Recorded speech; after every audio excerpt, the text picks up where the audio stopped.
NAIA fee update, Philippine Airport update. Pauwi ka na ba ng Pilipinas? Ito ang dapat mong malaman. Hi mga karikrod, Jen here. Pauwi ka na ba ng Pilipinas or baka may kakilala kang uuwi? Perfect timing to dahil may bagong patakaran ngayon sa Ninoy Aquino International Airport or NAIA na dapat mong malaman. Pag-uusapan natin ngayon ang bagong terminal fee rates, kung saan mapupunta ang dagdag singil, at sino ang exempted or hindi na kailangan magbayad. Kung ayaw mong ma-stress or maguluhan, panoorin mo to hanggang dulo. So ano ba ang bagong update? Simula Linggo, September 14, 2025, ipapatupad na ang mas mataas na singil sa terminal fee sa NAIA.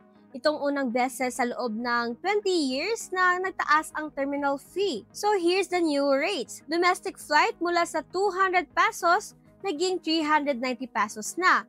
For international flights naman, mula sa 550 pesos, naging 950 pesos na. Para saan ba gagamitin ang dagdag bayad? Ayon sa pamunuan ng NAIA, hindi lang basta dagdag gastos ito.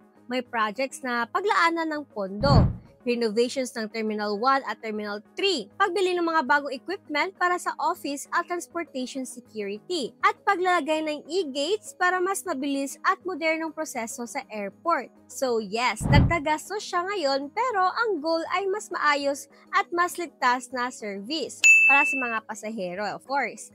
And sino ba ang exempted dito? Good news! Hindi lahat ay kailangan magbayad ng terminal fee.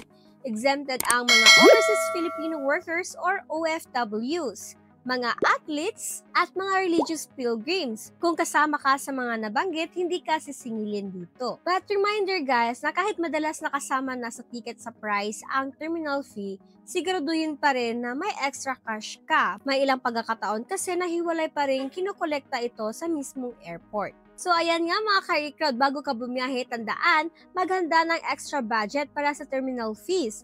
I-check kung kasama ka sa exemption at maging aware kung saan napupunta ang dagdag bayad. Yes, dagdag gastos ito pero ito rin ang daan para mas gumanda ang ating paliparan. Kung nakatulong sa iyo ang update na to, i-like at i-share mo na rin.